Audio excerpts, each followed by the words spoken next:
Dans le prochain épisode de Demain nous appartient, une nouvelle disparition touche personnellement Sébastien.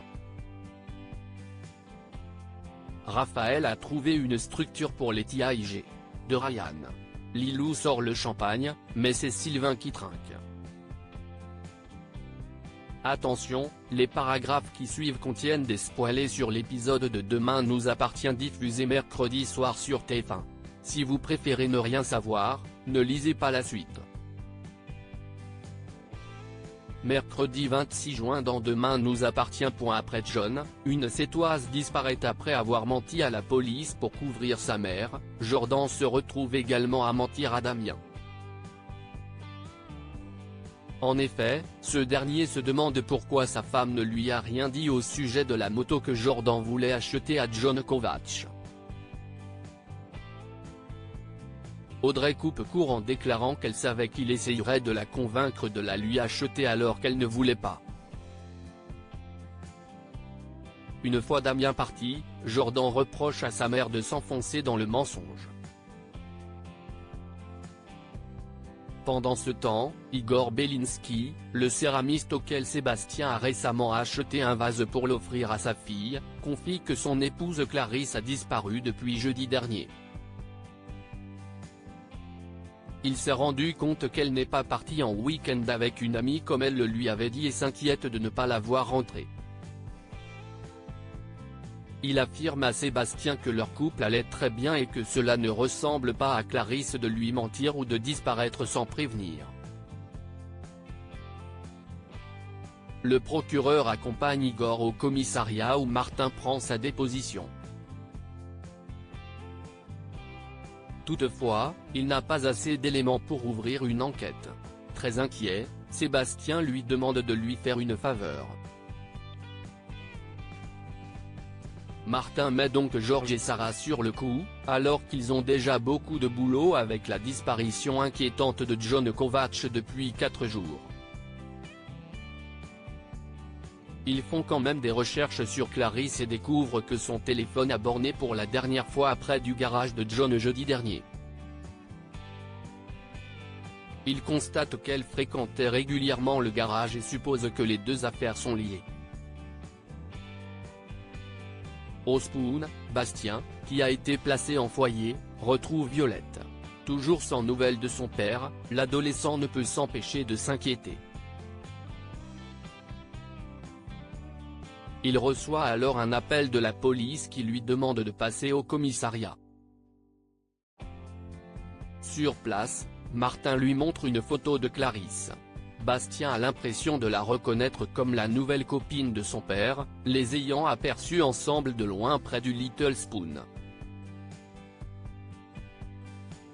Martin lui montre ensuite une photo d'Igor.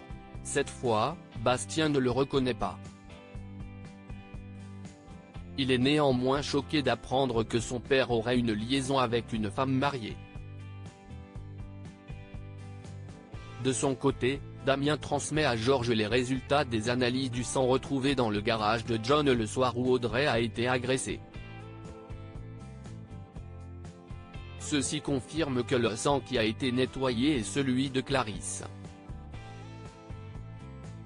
Georges pense que John est l'assaillant et qu'il a épargné Audrey en lui mettant un coup sur la tête parce qu'il la connaissait bien.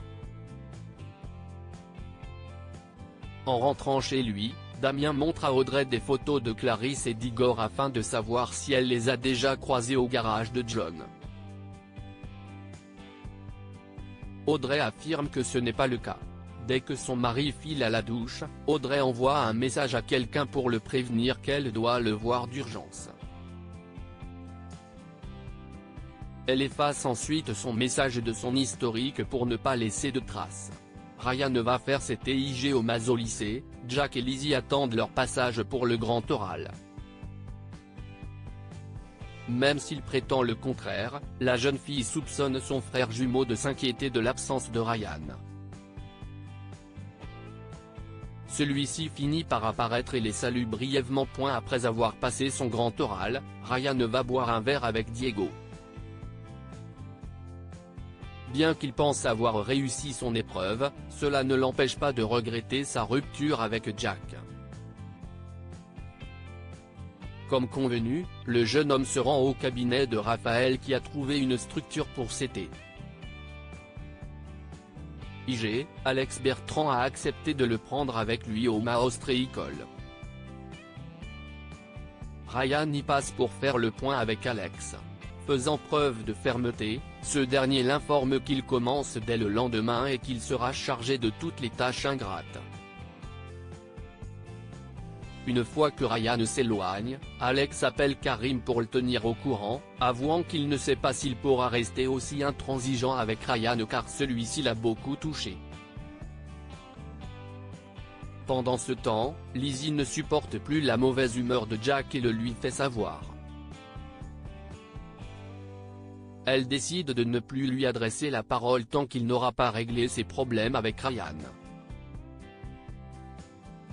Lilou tente de rouler Sylvain dans la farine et chez les Moreno, Bruno décide d'accompagner Sylvain chez des clients qui ont fait sauter les plombs de la maison de leurs parents après y avoir fait la fête toute la nuit. Ces clients ne sont autres que Lilou et Liam. Le jeune homme ne fait pas le malin quand il reconnaît Sylvain pour l'avoir braqué à Noël. Lilou reçoit Sylvain et Bruno chez elle, exposant son problème et surtout la nécessité que tout soit rentré dans l'ordre avant le retour de ses parents. Sylvain répare donc le tableau électrique extérieur qui a été arrosé pendant la soirée, puis remet le devis aux adolescents qui n'ont pas les moyens de payer. Lilou s'arrange en offrant à Sylvain un grand cru de champagne. Ce dernier l'accepte. De retour chez lui, Sylvain se sert une coupe du champagne et profite de sa terrasse avec Bruno. Ce dernier ne comprend pas que son ami se soit fait rouler dans la farine. Sylvain avoue qu'il sait très bien qu'il s'est fait baratiner par Lilou, mais que l'adolescente lui a rappelé Charlie. En revanche, Sylvain se souvient désormais que Liam était le faux Père Noël qui l'a braqué.